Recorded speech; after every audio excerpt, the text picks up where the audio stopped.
Daniel 6, the plot against Daniel. It pleased Darius to set over the kingdom 120 satraps, to be over the whole kingdom, and over these 3 governors, of whom Daniel was one, that the satraps might give account to them, so that the king would suffer no loss. Then this Daniel distinguished himself above the governors and satraps, because an excellent spirit was in him. And the king gave thought to setting him over the whole realm. So the governors and satraps sought to find some charge against Daniel concerning the kingdom, but they could not find any charge. They could find no charge or fault, because he was faithful, nor was there any error or fault found in him. Then these men said, "We shall not find any charge against this Daniel, unless we find it against him concerning the law of his God."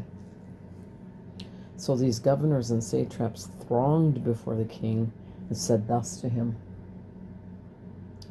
"King Darius, live forever.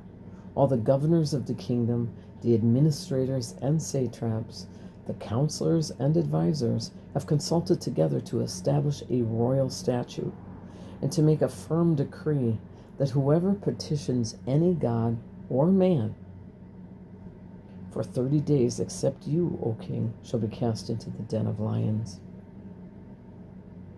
Now, O king, establish this decree and sign the writing so that it cannot be changed, according to the law of the Medes and Persians, which does not alter."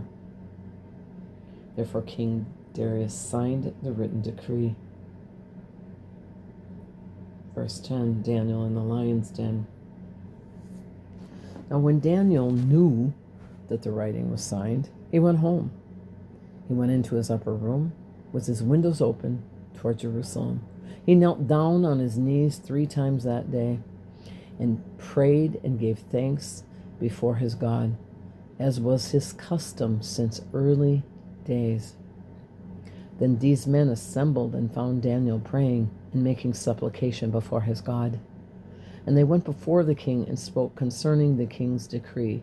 "Have you not signed a decree that every man who petitions any god or man within 30 days except you, O king,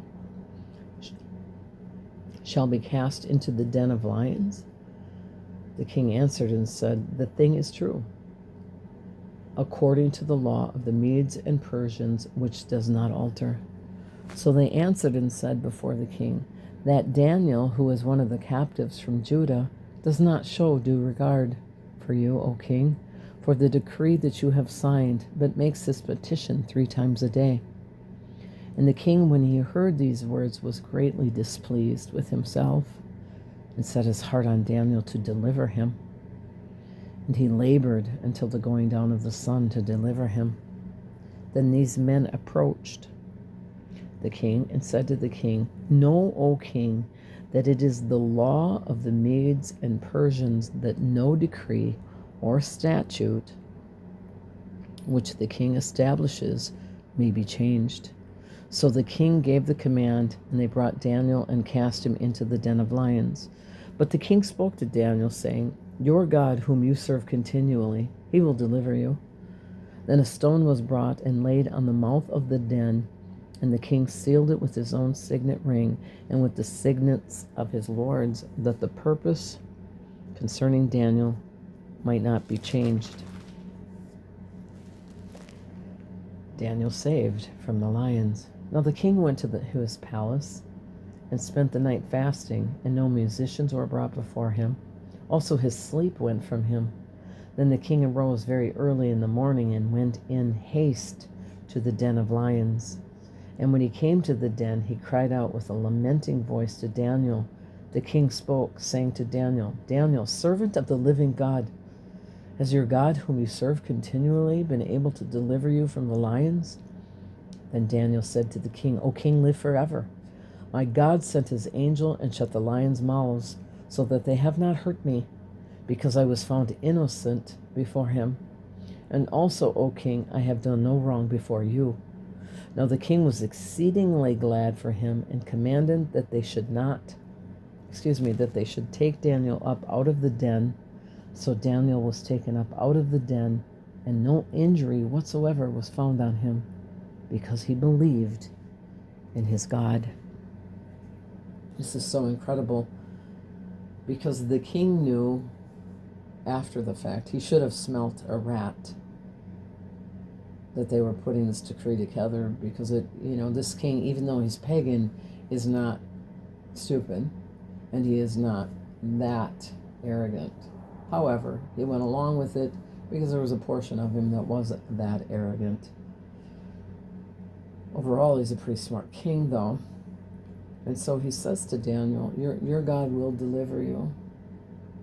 And of course, Daniel's God, my God, the God, did deliver him. What's interesting is there was a stone put at the mouth of the den of the lions, very much like the stone that was placed in front of the tomb of Jesus Christ. And Jesus Christ rose, because death could not keep him. And death was not coming to Daniel, because God protected him from evil. God is the protector. There is only one God, and that is the God of Daniel, the Alpha and the Omega, the only God.